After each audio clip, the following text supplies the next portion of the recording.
Hello, ladies and gentlemen, and welcome to edition 16 of Food Safety Fridays. Today, we have Steve Gruler for his third appearance with us on Food Safety Fridays. Steve's President and CEO of Global Quality Consultants, Inc. And today, Steve's going to be discussing comprehensive risk evaluation. I've just been discussing with Steve. If you've got a big brand, a little brand, any size brand in between, or indeed any business, whether it's an international company or a local mom and pop, what you don't want is to have some sort of disaster that ends up with your name being dragged through the mud that can be devastating to your business. So Steve's going to be talking today about how we can sort of evaluate our risk within a business, and that leads to strategies to mitigate that risk. So we'll look forward to that shortly. As I say every week, these webinars are free to attend for you. You get the slides and the certificate all free of charge, thanks to the presenters and our sponsors, as you can see there, IFS, Safe Food 360, FSSC and Trace Analytics. So thanks very much to our kind sponsors for supporting us with this program. I can see Steve's there in sunny Arizona. Welcome, Steve. We're looking forward to your presentation. Nice to have you back. It's good to be back. Yeah, it's good to see you. So I take it, I'm not going to ask about the weather. Is there any point asking about the weather? It's boring. It's just sunny and hot. That's all that we have to say. So it's so boring. Right, Steve, it's great to have you with us. If you can get your presentation ready, I'll just talk about next week's webinar with the audience. Okay. I'm ready. Okay, mate. Next week's webinar is not next week, actually. It's 22nd May 22nd. We have Margaret Kolk from NSF International. And Margaret's going to be talking about training in the workplace to engage and empower your employees. Of course, engaged, empowered, and enthusiastic employees will help them to work towards an effective food safety management system. It's absolutely critical. And Margaret's got a model, 4 E's: enthusiasm, engagement, empowerment, leading to effectiveness in your employees. And she's going to be sharing that with us next week. So if you look in the Pop-ins tab on the right-hand side of the software, you should be able to register directly for that. If not, just respond to the emails we send out during the next week or so and get yourself registered on there. Okay, if you can get your PowerPoint up, Steve, on the share, then we can head over to you. Steve, can you hear me? Yeah, I can hear you. I'm ready. So okay, right. Can you see it? Okay. Yes, I can.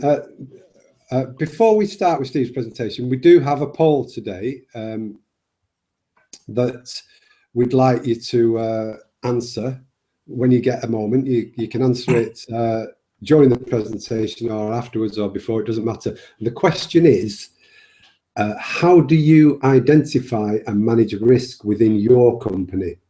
And there's 4 possible answers. So the question is, how do you identify and manage risk within your company? A, we don't consider a risk approach. B, by looking at consumer complaints, COAs and audits. C, we do some proactive risk analysis of the supply chain.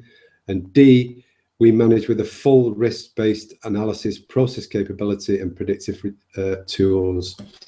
So if you can, it should be available there in the polls tab. If you can answer, how do you identify and manage risk within your company?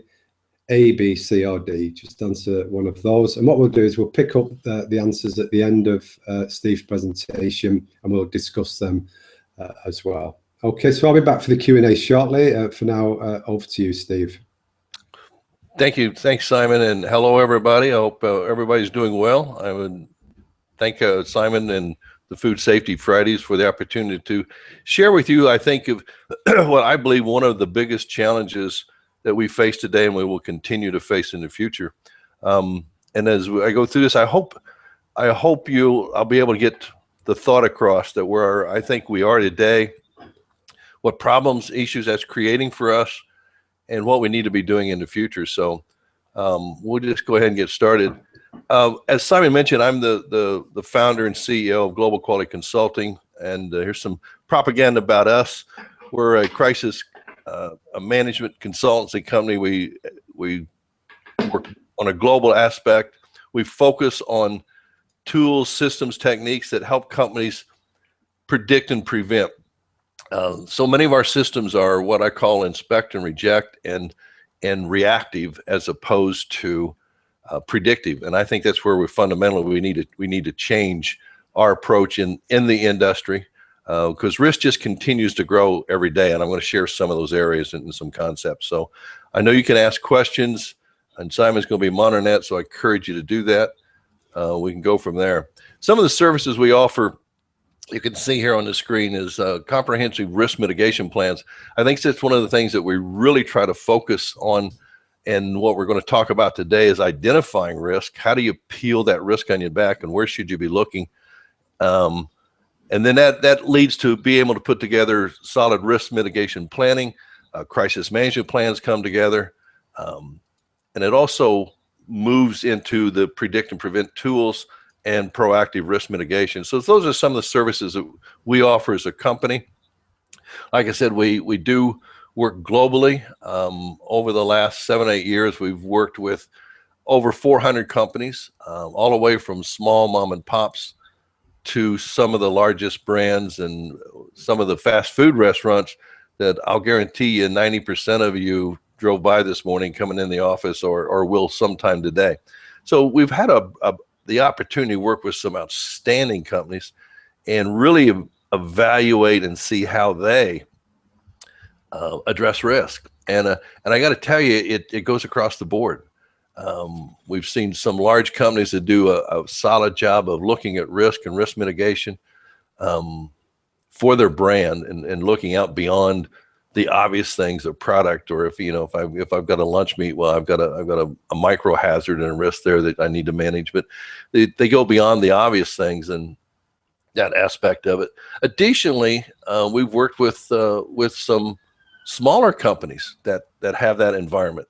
But I would say it's well over 90% of the companies just follow the standard compliance approach. And I think that's risky for us today in our environment. So I think today, as I said, we're currently exposed to such a risk environment, and it's grown over the past 50 years. Most companies are affected on a global basis, whether it's sourcing through directly or manufacturing around the globe, or co-pack manufacturing. Somewhere along the line, they're linked with that. Other things it's creating that risk aspect of is growing consumer dissatisfaction. I mean, 15, 20 years ago, someone would get a little bit ill, they'd complain about it a little bit, write to consumer services group, and you had a complaint that you used to manage by. Today, they go to their doctor does investigation, actually will take body fluid samples, analyze it, send it into the CDC here in the United States. That's a Center for Disease Control. They'll evaluate. If they find a pathogen, they start inspecting, use statistical methods to see if they can narrow down and find which company it is. And you can see the fact of aggressive regulatory actions. Here in the United States, we've got the new FSMA Act, and it's getting more and more control to the government, more and more ability for them to regulate and enforce regulations. Digital media is just unbelievable today. You can't make a comment to anyone without the world knowing about it within a matter of seconds. And I think one of the biggest things is the unknowns of the global supply chain, and we'll talk a little bit about that. To kind of look at that, we don't have to look very far to see headlines that just are devastating, and it's caused huge problems for these companies.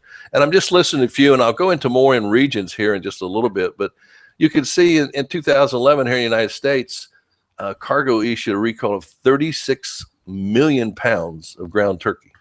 36 million. So I'm thinking, what kind of risk mitigation systems, tools, and techniques? How can they predicted that issue could happen and would happen, and catch it before they end up with 36 million pounds? In 2010 in the United States, we had 2 Iowa egg production companies that recalled over 550 million eggs after 1,500 cases of salmonella were reported. Now, in this particular case, there was some known actions and actually some criminal activities taking place in this organization, in one of the organizations. And then one of the other big ones that was also had significant impact and more or less criminal activities. It was known to them they were shipping product with salmonella, was PCA Corporation, or Peanut Corporation of America. And you can see there they had a total of 8 deaths, 500 illnesses in 43 states, and it included 2,200 products from more than 200 companies. It's interesting. Some of the companies that were affected are huge brands. There was a huge cereal company that was affected.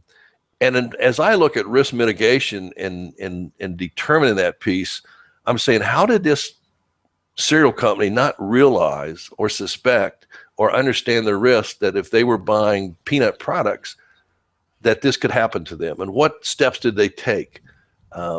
It turned out they relied on C of A's, Certificate of Analysis.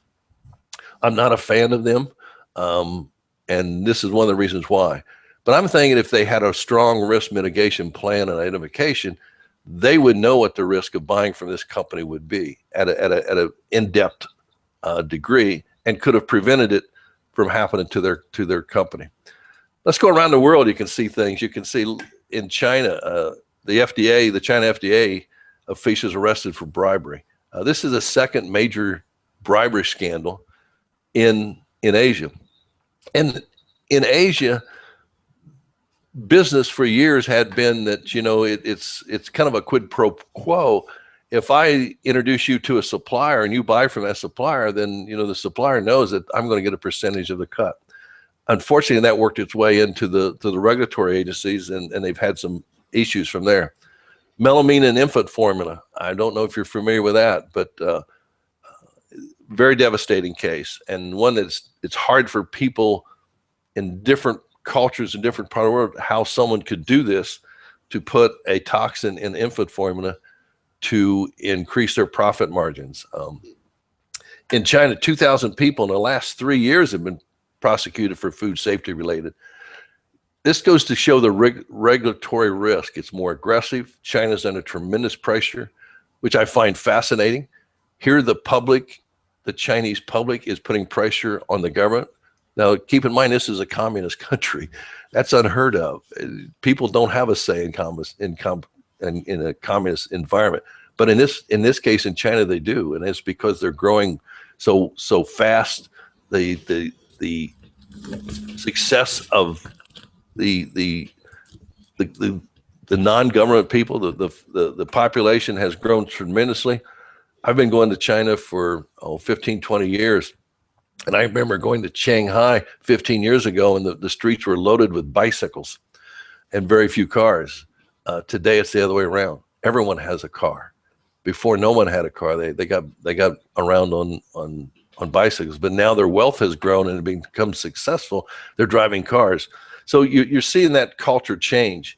In the USA, we talked about the PCA. Again, there was some criminal activity there, and there's 3 company officials that were found guilty, and they're actually in prison today, appropriately so.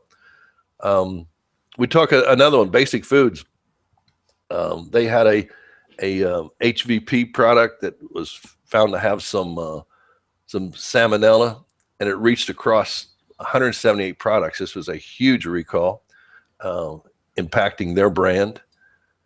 Westland Beef actually goes bankrupt, and this was one that was interesting and goes beyond, and I talk about stretching your concept of where risk lies. This particular thing was 143 million pounds, turned out to be the largest beef recall in the U.S. history. There was no reported illnesses, no deaths, from any contaminated bait.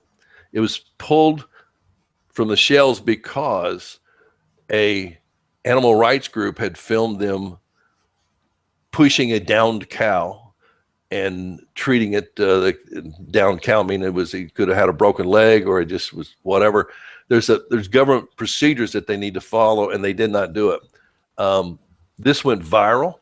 The social media took over. It became a huge political piece, and the government put a lot of pressure on them to recall years of product, and it put them out of business, all because they weren't following a regulation. There was no health safety, no food safety, none whatsoever in that aspect of it. But I don't know that companies comprehend that. They don't.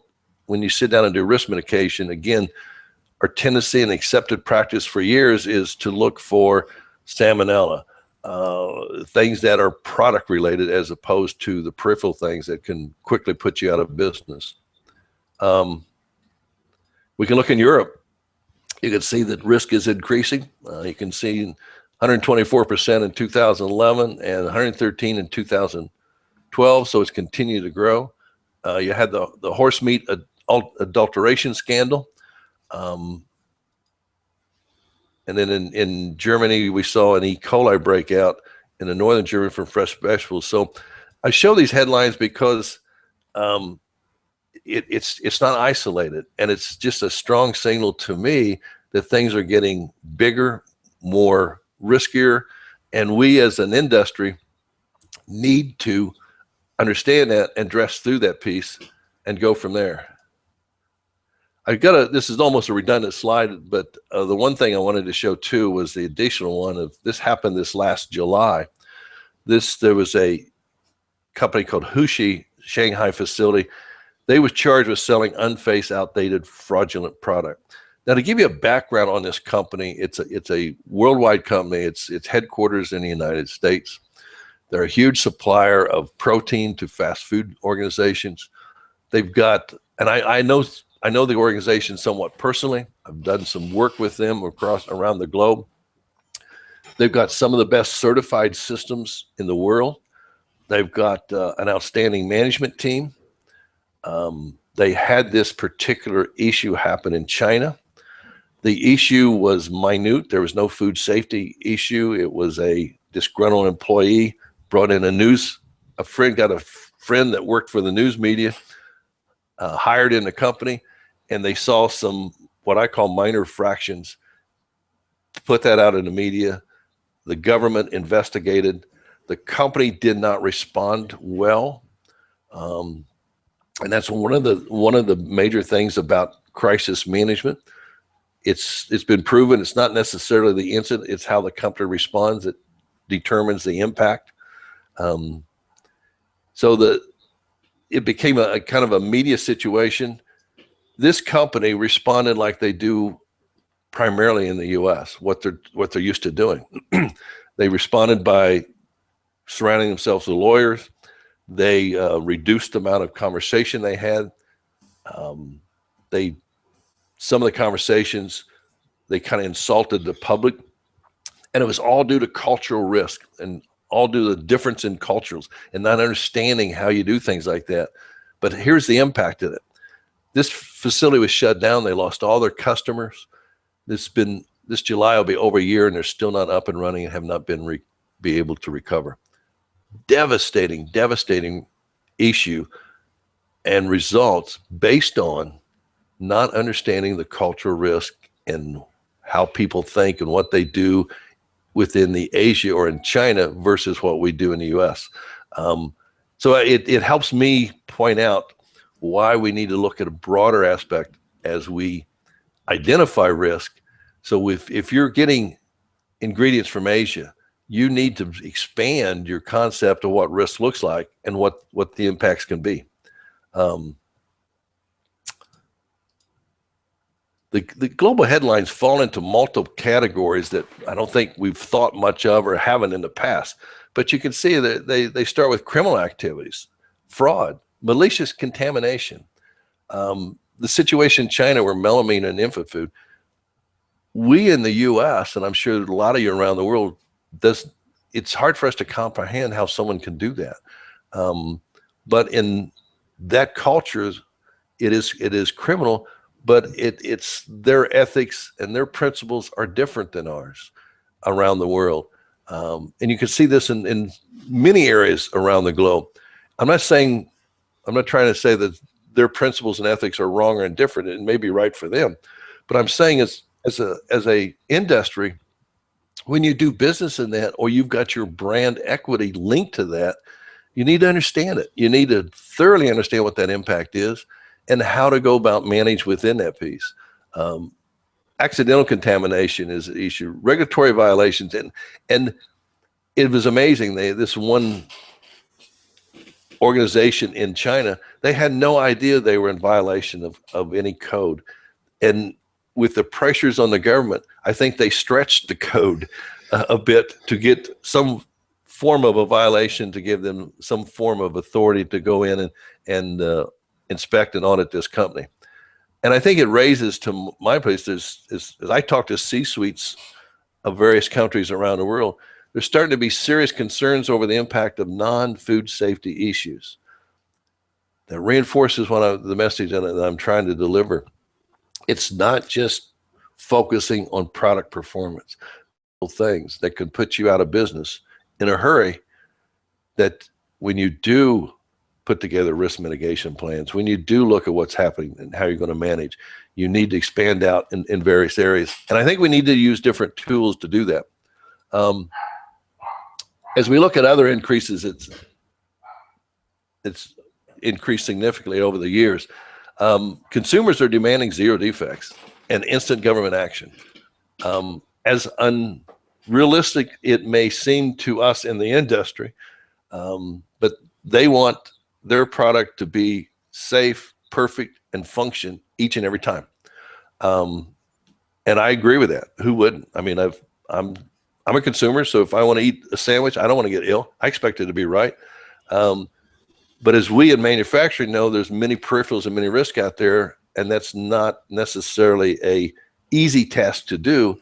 And as we grow and as we become more global, that task becomes exponentially greater. So we got that aspect of it. The regulatory, the government pressure for stronger government intervention and prevention, which I find fascinating, is growing across the globe and in every continent.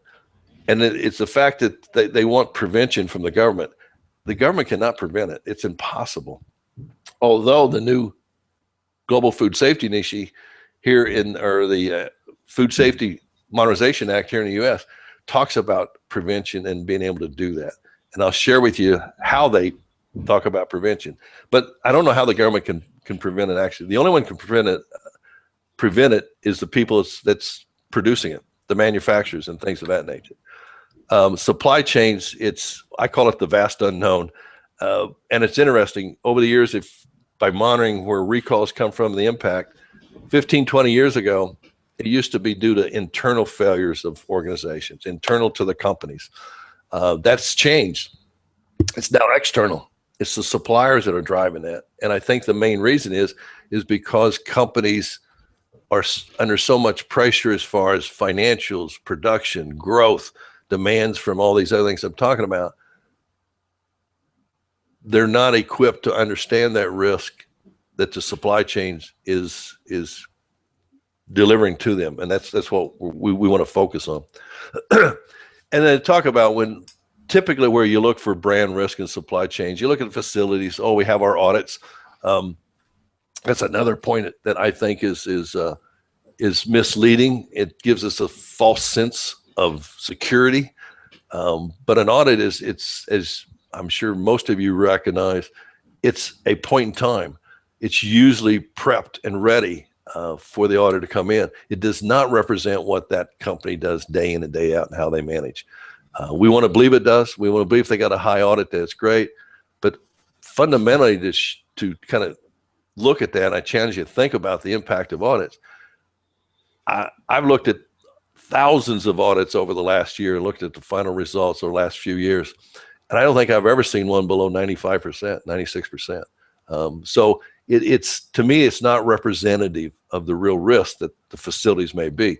We also look at product, what can happen with a product? What can happen from a chemical, physical, and microbiological impact?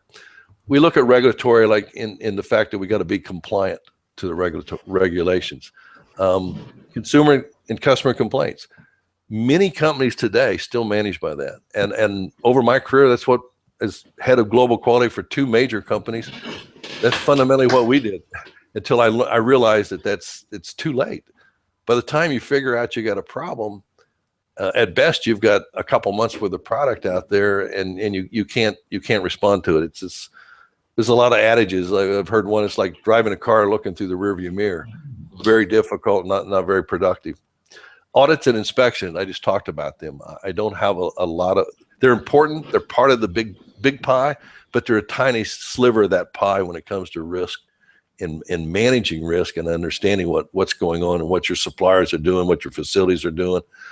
They're important. I'm not trying to diminish them and say we shouldn't be doing those. We should, but we put a lot of value and emphasis on them as a key metric, and they shouldn't be the key reasons you decide to do business with folks. So, supplier reports, certificate analysis. There's another one, non-representative in almost every case. Many companies and most companies I go into, when they purchase from somebody, they may be, for an example, they may purchase, say, a rail car worth of flour, and what they do, they take a 5 gram sample and think that represents the flour. It doesn't. You need more information than that. So it's those things are non-representative. I think we need broader database. I've even kind of coined the term of enterprise, system-wide enterprise intelligence, and that's where I think we need to go as an industry. Here's what I think we're missing. We don't understand the risk of the regions we source in. We don't understand, as I talked about earlier, the cultures, the principles, the ethics. Spending time in China, I can take you to the finest, most high-tech, professional manufacturers in the globe. But I can go right around the corner and find one that you would not even consider doing business with if you understood it. However, the difficulty of many companies is understanding how to identify those differences and how you go about the cultural risk. We tend to think everyone thinks like we do, and we meaning whatever country we're in. Well, the world is diverse, and they don't. But we need to understand their cultures in that aspect and how that may affect our brand. Here's what I talk about: comprehensive supplier intelligence. We need to dig deeper within our supply chain of suppliers, because again, there's 75% of our issues are caused by them. That's the category they come from. We need to understand the skill sets of the organization. We need to understand the manufacturing operator. What are their skill sets? What's their background? What's their educational level? What's their experience? Have they just worked for this one company and grown up from internal or maybe from the shop floor and worked their way up into management? Or have they got a solid pedigree in education? I mean, things of that nature. We need to understand the history of the company. What's been their performance over the years? What's been their struggles? What are their plans? How do they know what their suppliers are doing? Their suppliers. I run into, maybe I can count on one hand, the number of companies when they look at their supplier risk that go to the next step and say, well, where does my supplier source? And where does that supplier source? How far is that chain go back till you get back to the primary, the initial ingredient of that supplier? We don't capture that information. And there's very pragmatic ways we can do that. I've done it with a couple companies. So I know it sounds overwhelming, and some people might be saying, boy, this makes sense, but we don't have the resources to do that. We don't have tons of people do it, but there's very pragmatic and non-invasive ways that you can start building the stuff. Process capability is one of my favorite concepts and tools. It really, if applied in a business sense, it shows an industry what their level of risk is on the shelf in the consumer's cabinets out there in the piece. It shows it in a very pictorial, pragmatic way. And I'm going to show you a couple examples of what I'm talking about here. But it's a great focus because it brings a lot of things together, like risk, capability, what the processes are doing, what the people are doing, what our consumers are thinking. It ties everything together. It's a great fundamental tool. And then again, I think we have a lack of comprehensive enterprise intelligence. We don't put things together. We don't link them well together. And there's tools and techniques that you can pull this data together to make a very pragmatic process that you can see the data from a very a global standpoint, but also spiral down into the data to actually see an individual data point or a result at a facility somewhere in Bangladesh, if you wish to. So the technologies are there, but we haven't embraced them as much as I think we should. We use what I call inspect and reject based tools and techniques. Fundamentally, that's what we do. We go out and inspect harder. Our changes over the years to get better, we try to build a better inspection tool. And I've challenged my customers with mutual respect and say, but those tools won't work. Inspecting harder won't reduce risk. We need to be creative as we can be and think about different tools and techniques that helps us predict and prevent. And what that does when we use this aspect of it, I really believe we don't know what we don't know. It's especially for larger companies, it's so hard to get your hands around it. It really, you don't know where that risk lies and what's under the surface that you may hit aspect of it. The other thing that does to it, it leads to decision making with non-representative data or incomplete data. And yet, as an industry of a whole, for years, we've, I think, felt fairly comfortable with what we do, making those decisions with very limited data. And I think if we step back and look at it on a global basis and the impact around the world, we've got I think there's some examples of things that shouldn't have happened, that did happen, that if we had a broader understanding of that risk and data and information, intelligence, it could have prevented these things from happening. Again, I think the reason we're experiencing such issues is we have an inspect or reject philosophy, an over-reliance on certificates. As I've said earlier, our improvement focus has usually been, let's build a better inspection tool. And it's across all segments. The government's doing the same thing. I'm going to share with you a couple quotes about the new FSMA Act, and it highlights exactly that. So the absence of comprehensive brand risk, we don't know what we don't know.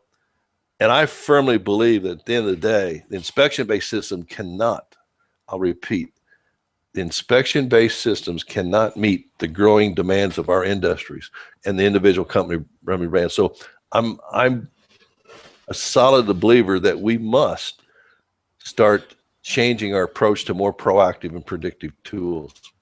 And just here's a visual of it, of what I think happens. We don't, it's difficult for us to see under the surface, but you know, there's huge risks that we don't see. We need to find tools and techniques to go do that. And here's just an example of that I use a lot when we're talking about representative damage. If this is a lot of elements you're buying, all of those individual segments of it, there's one red bad player in there. That player could be something that could be cause a fatality. How are you as an organization going to be able to find that? And I'll tell you how you do find it, and it's guaranteed. There's only one place that all of those elements are fully evaluated and understood, and that's your consumer. And that's the point I'm trying to make. We need to understand what that risk is, what risk we're bringing to the consumer, or we're in part of that aspect of it, and how do we mitigate that so we can find that piece and take care of it. I talked about the fact that everything should be fundamentally started on a risk-based approach. I've run into a couple companies that I think do a marvelous job of that. Obviously, I won't give you the name of them, but I do know a spice company, which just in their industry alone, a spice company is a very high risk operations. They source all around the globe from areas that we probably wouldn't want to go visit. But I've ran into one spice company that their constant philosophy and piece is they're constantly looking at risk. What risk is changing? What risk is the brand? How do they mitigate the risk? Now, this company, when I was in, their next step was to be able to collect that relevant, pertinent data. They do a lot of testing, a lot of sampling, got a lot of data, but they don't have the tools and techniques to evaluate that in a proactive way. So first of all, I think you start with a classic risk model as this. you put your suppliers in those categories, your products in that categories, and then determine on which ones are obviously the severe ones, and that's how you set priorities and utilize your organization, your resources. I was talking about process capability. This is a picture of a process, and in this particular thing is showing the slide. And I want to talk about business tools. I'm not going to talk about the technical tool, what it is and how it all works. That's irrelevant. And I give an example, and many times I'm talking to companies. I mean, we all use Microsoft Excel, or a lot of people do. Very few of us sit down and figure out all the capabilities of it, how it works, how it makes decisions, how it does it. It's irrelevant. We know what it supplies to us and helps us manage our business. Same way with this tool. You can just look at this picture and tell that you've got an issue. And in this particular case, it shows 1.5% of our product or whatever we're measuring is out of our specifications on the low side, and 7.5% on the high side. So we know we got an issue, and that issue, these red areas, could cause brand devastating impact to our brand. So now, knowing that that's going out, we can now focus on how to improve that. And what you want to end up is something like this. This is confirmation and predictive information that tells you that your process is delivering. In this particular case, it's one part per million level of safety and quality. But again, it's a proactive tool that you can use to predict and prevent issues from happening. Inspection base, again, kind of wrapping up. To me, it's obvious the inspection-based process is lacking. As an industry, we instinctively know that. Everyone I've talked to in companies says, does inspection? Well, no, inspection, you can't inspect quality in, you can't inspect safety in. But yeah, what do? We inspect and go from there. And again, I think it's the fact that for some reason, and I don't really have an opinion on this or an understanding, we as an industry were reluctant to explore and develop proactive tools and things of that nature. Again, our efforts over the years is build a better inspection tool. The new Food Modernization Acts focus priority on high-risk process products, which is great. I think it's a great shift. It's going back to that risk model I show you, that matrix. They're starting to focus on those products that fall in the high-risk area. But what's their response to it? Is to increase the level of inspections. So we're going to inspect harder for the high-risk product. Again, it's inspection-based. The Food Safety News here in the U.S. reported some information at a conference from Michael Taylor, which is a deputy commissioner for foods at the U.S. Food and Drug Administration. Michael's a great guy. I know him personally. I do a fair amount of speaking around the globe. I was on the same agenda and speaking engagement with Mike in Shanghai this last November at Shanghai. I think it was the 8th Annual International Food Safety and Quality Expo. That's the largest in Asia. He's a great guy, very knowledgeable, doing a marvelous job.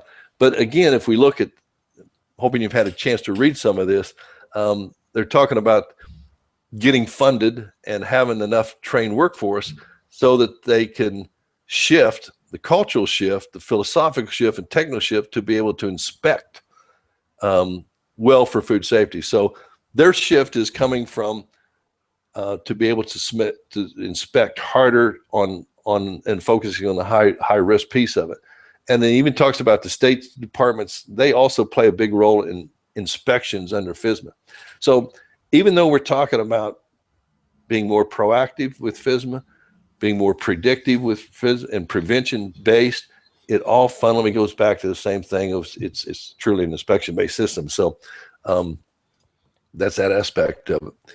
So again, kind of wrapping up and completing in today's risk environment, we need to have new tools, a new approach. We need to understand what's there. We need to be able to look around the corner. A company needs to be able to efficiently, proactively, and naturally in their daily operations to be able to look around the corner and see what might be headed their way so they can prevent the disasters that do it. And to me, it's time for us to change. It's time for us as an industry to start focusing more on prevention, using some of these tools I've talked about. In fact, I'm personally trying to build a consortium of industry leaders to create this conversation, to work with some of the other agencies to start focusing and maybe starting to shift this. So if there's someone have a passion for it like I do, feel free to contact me through Simon or through my email or my information. I'd love to hear from you, and would like to build you into the consortium, because I really believe, like I say, it's time for change, and I've got a lot of passion for this. I know it's the right thing to do. I've actually led it and seen it happen, change within companies. The results, my friends, are phenomenal. It really is. Not only does risk be reduced significant to the brand, but the ancillary things that happen with it aren't too bad either, like reduction in cost of goods, reduction in waste, improved efficiencies, et cetera, et cetera. So it also drives the financial bottom line. It's a great win-win when you have this concept, this approach that's integrated in a company business regime. So that's all I have in this aspect of it. So Simon, I'll turn it back over to you, and we'll maybe answer some questions and see what's happening with. Yeah, thanks very much, Steve. That's great. I do have the poll did work for most people, I think. So I've got the results of that actually. So before we start with the Q&A, I'll just read those out. So the question was, how do you identify and manage risk within your company? So we had A, we don't consider a risk approach, just 6%,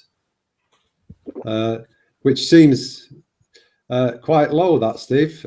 Just on that first question, 6% say they don't consider a risk approach at all. Then B, by consumer complaints, COAs and audits, 29%. So around a third rely on sort of a bit of reactive customer complaints and some proactive action on COAs and audits. 32%, we do some risk analysis of the supply chain, and another 32%, we manage with a full risk-based analysis process capability and predictive tools. So what do you think of those results, Steve? Does that surprise you? Or?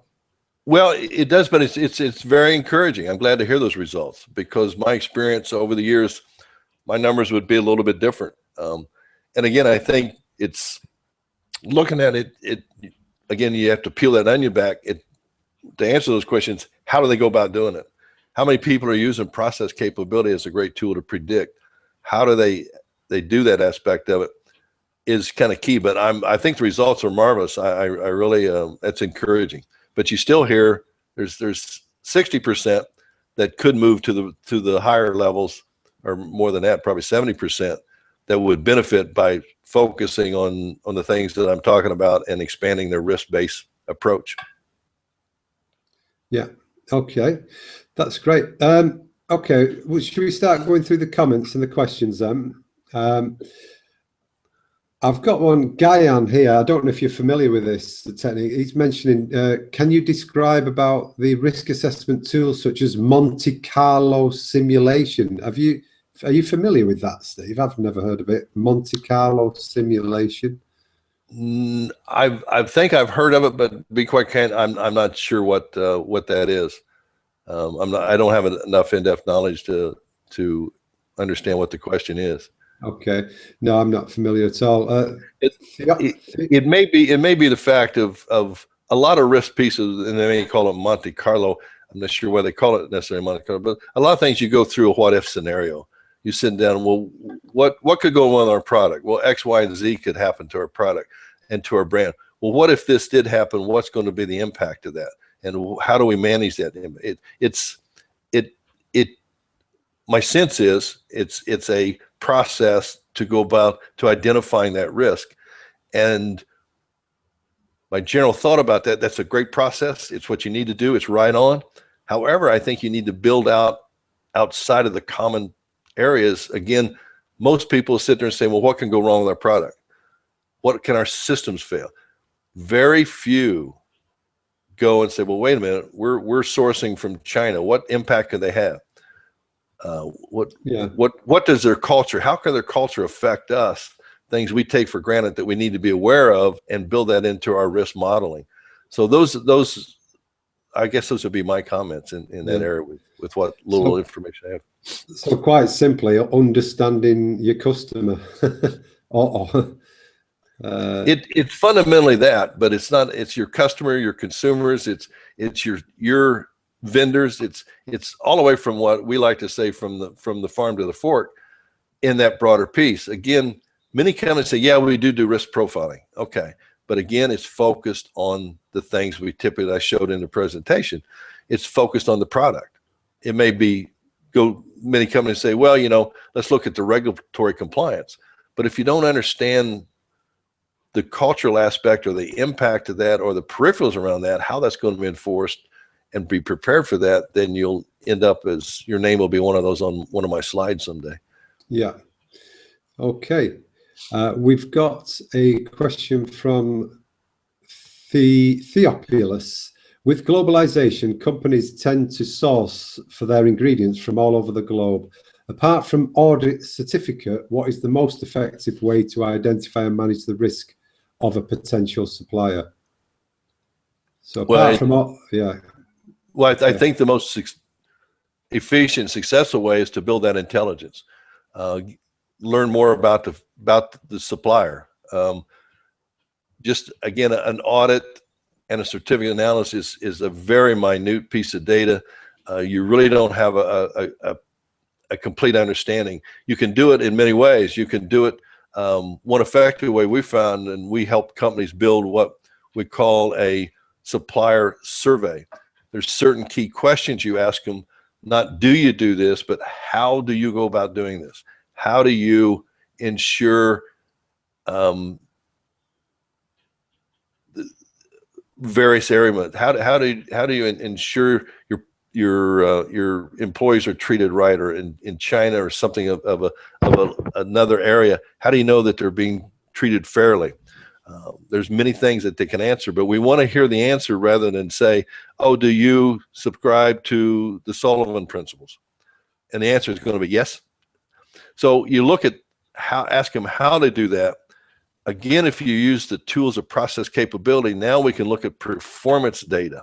So not only do I ask the in-depth piece of those questions, but I want to look at performance data for the product they're making, not just the lot they shipped us, but what their process is doing every hour of the day, every minute of the day. I want to look at that data, and I'm going to evaluate it based on my needs and my company's requirements. So I know, and those two charts I just showed you, I know the company I'm buying from. I get the data day in and day out. And so I see when it's shifting. I understand that. But I've got the one that's got the nice green chart, but not the one that's got the red tips on it. Mm-hmm. I know where those risks lies. And that's the fundamental difference in that aspect of it. In the surveys, for instance, we'll ask questions such as, expand out, says, describe your quality organization. What's their experience? What's their education? What history? How long have they been with a company? Where have they worked before? What's their skill sets? What's their responsibilities? And things of that nature, rather than saying, yeah, we got a QA manager and here's our certificate analysis. I hope I'm getting the point across. Is that I think that you question, are. I think that question is exactly my point. Yeah. It's not that people around the globe disagree that they want to do that. It's the right thing to do. But the question becomes, how do I do that? How do I do that with limited resources? And that's what I'm saying. There's some techniques, tools, showed you a little couple on that are available that you can start collecting, that getting a broader understanding of what that organization is bringing into your brand. Yeah, I think I hope I'm getting it is that what you're saying is also, as well as looking at data, going into a business and actually looking at the data, like you say, capability of a process at delivering safe food or not. Looking at a business also as a holistic business, not just food safety. So as you were saying, how do you treat your employees? And as you mentioned that one in the States about the the cow was treated badly, the welfare of animals, etc. And you know, there is a move of retailers, especially big brands like, let's say, Unilever, Walmart, people like that now, that actually go beyond food safety audits into ethical audits, where they'll come and they'll go into a business and they'll look to see contracts of employment, that you're paying the minimum wage at least, the hours of work, overtime rates, everything basically. So it's way beyond food safety, because, you know, just as much as somebody could get ill off a product, they don't want to be associated with a sweatshop or something like that. So that's what you're sort of talking about, as well as data at the minute level, wide holistic business look as well.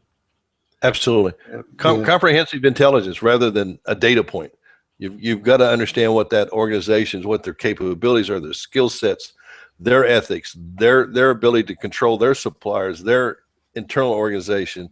It's a holistic piece that you need to pull together to really understand what risk you face. And I've tried to show some examples where it wasn't product failure, but yet these companies are out of business. So at the end of the day, if you depended on that company or whatever, it doesn't matter whether somebody got ill by eating a product because of salmonella or there's other issues. The facility is no longer there, so it's destroyed. So I think, especially being, and I am a QA guy, we focus so much on the individual product, we really don't see the broader risk piece of it. And that's what I'm saying is it's not that difficult. It's once a company starts understanding and thinking in risk mitigation approach, it really comes together and it's very, very effective. So, and I, like I said, I've seen it happen in 2 companies. So I know it can be done. I know it works. And again, the results are really phenomenal. They really are. Yeah. Just one thing, if you have got limited resources, you could, let's say, instead of traveling around the globe or something like that, there's a certain amount you can do, because Aaron said, what about you? What are your thoughts on using a questionnaire as a risk assessment tool? You know, at least gathering data, and not just about, have you got GFSI certification, have you got a QA manager, have you got HACCP, etc. More detailed, and covering things like maybe employee relations, you know, welfare and things like that.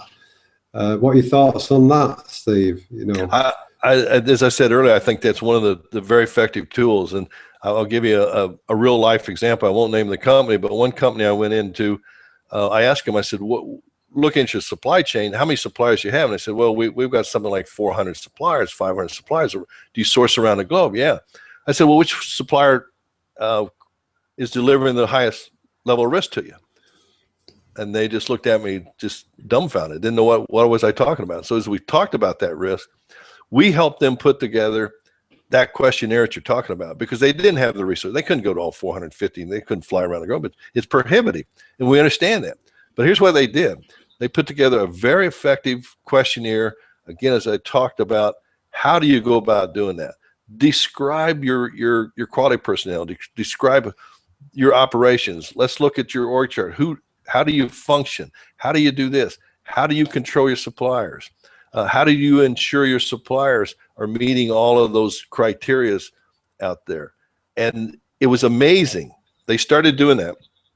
It was amazing, the information they found out. They clearly was able to put into various buckets. One bucket is, oh my goodness, do these guys realize that this shouldn't be happening, and we need to engage with them quickly to help resolve these particular issues, things are tough, and get clarity around that. To, wow, this supplier, it looks as if they've really got tremendous systems, tools, techniques, culture. We could learn from them. So it really helped them focus their very limited resources. This was done by 2 people. They built a very nice glossy brochure, had a nice letter that explained everything they expect from companies, what they're going to do, how they're going to put the companies into various categories. They had various levels. Like this was platinum supplier and this was a gold supplier, a silver supplier. So now the whole organization understood and it was all based on risk. It's all talking about that comprehensive risk piece. They could manage it quite well. And they've seen the metric now becomes very common. They put monthly reports on what changes they see, and they could see these companies that were on the lower tier starting to get better, which means reduced risk to their organization. So it worked very, very effectively, and it's a great tool. You tie that along with the processing data, the what they're putting out their back door, and you see that piece in a comprehensive piece, you got a very effective process, and you start building that solid comprehensive intelligence. I'm talking about your supply base. Yeah, it's making sense to me now, actually, Steve. It's becoming more clear. There's some agreement with you there from Esther that's advocating with you that it's about time that companies started using lean, well, especially Six Sigma lean type tools to predict and demonstrate true compliance rather than a certificate, you know. Well, and I agree with that, and I'm glad to see that support. But here's one of the things I think, one of my concerns when I hear Six Sigma, it all depends on how you go about utilizing the concepts of Six Sigma. In some companies, I see it is a bureaucratic process. In other words, it's focused on an individual issue.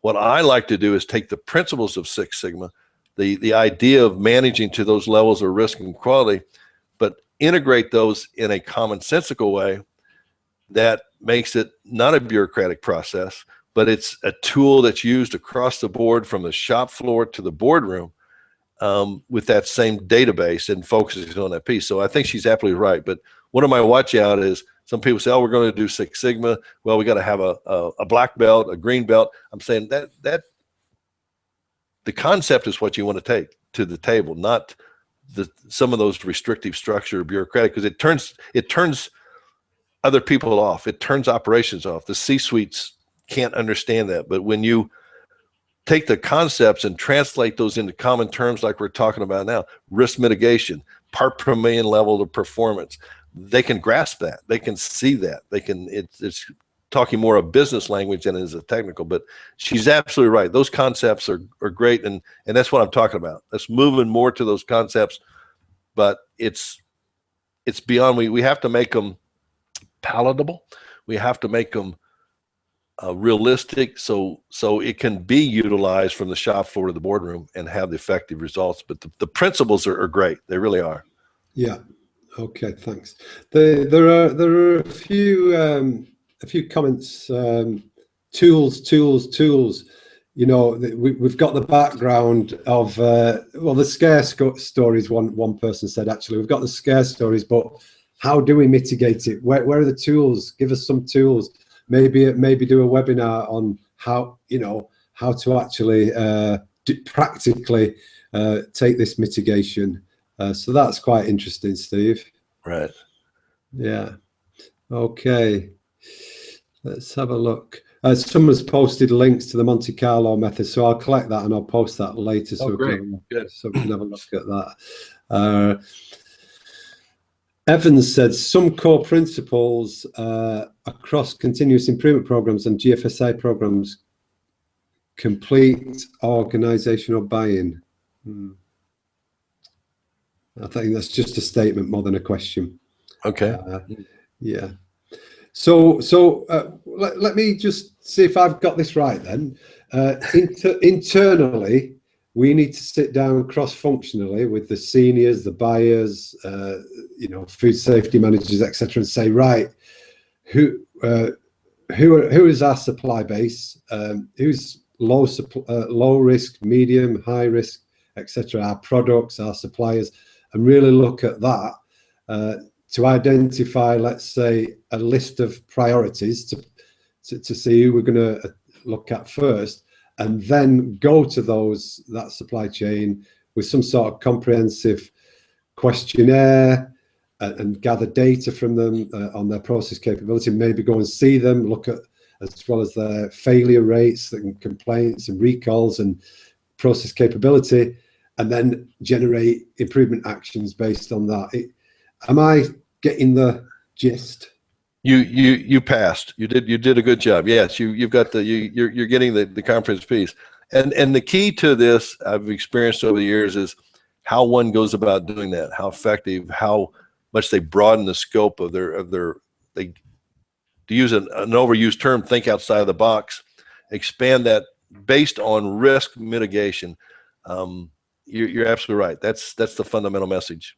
Yeah, and I wonder though, Steve, in all honesty, how many companies will sit down with a cross-functional team with senior managers and talk about the supply chain in that way, or will they just simply leave it to the lower level junior food safety manager to gather some certificates and what have you?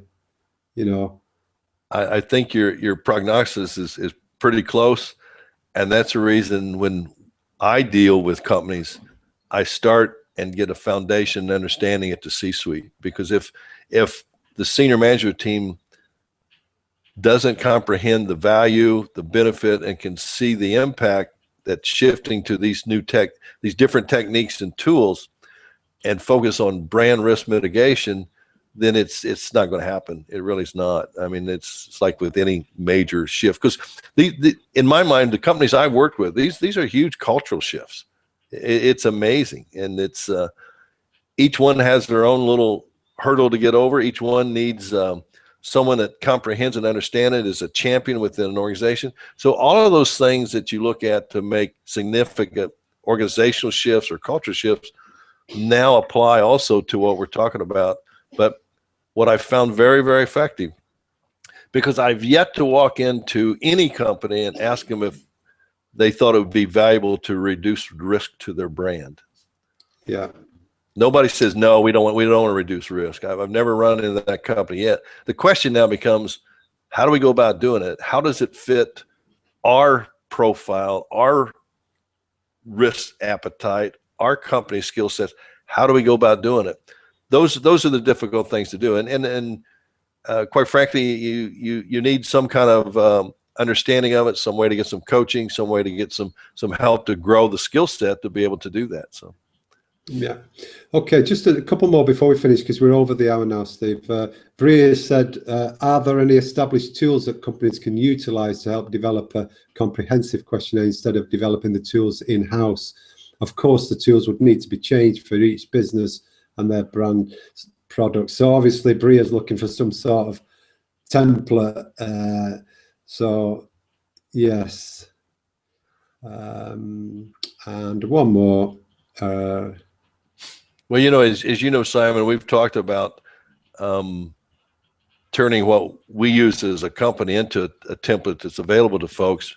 But there's some concerns there, because it takes more than just checking a box or filling in a box.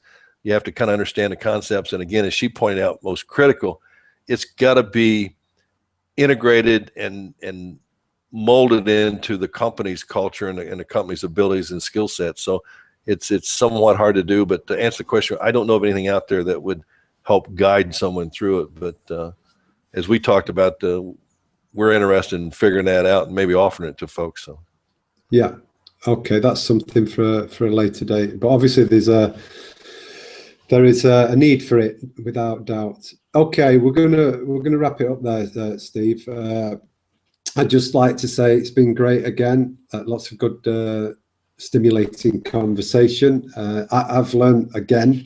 I understand it. I'm not saying I've done it or I can do it or what tools. I haven't got any tools, but at least I understand the concept fully, and hopefully the audience do today as well. So thanks very much for your input today, Steve, and we'll see you again in the near future. Yeah, and before we sign off, I would like to also, as mentioned, if somebody has the passion agreement of it's time and want to be part of helping our industry change, please contact me. And I don't know whether my email's up there or not, but you can email me at sgruller@gqc-inc.com. So again, that's sgruller@gqc-inc.com. I'd love to hear from you and have you join our coalition and move this concept forward and see if we can't get the industry to start start moving in that direction. Okay. We'll we'll put we circulate the slides, so we'll make sure that your contact details are on there, Steve, as well. Great. Sounds great. Thank you, everybody. And have a great weekend. Yeah. Cheers, Steve. I'll see you again soon. Thanks, mate. And happy Mother's Days to all the moms out there today. So coming up this Sunday. I agree with that. Yeah. Take care, Steve. Thanks. Bye-bye. Bye. Okay, ladies and gentlemen, if you head over to the Pop-ins tab, you should be able to download your certificate. Hopefully it's working for you today. Thanks once again for your attendance and participation. The slides, video and certificate will be emailed out to you in the next day or two. So please watch out for that email. If you don't get that email and you've subscribed for this webinar, then there must be something. Please check your spam folders, because we are getting 1 or 2 members that are chasing me up for that, and they have definitely gone out, the emails, so please check that. The next webinar is not next Friday. There isn't one next Friday, because I'm actually in Orlando next week. It's the week after we're back with the engagement, employee engagement, and that's on the 22nd of May. Okay, so thanks for your attendance. Have a happy Friday and enjoy your weekend, and see you soon.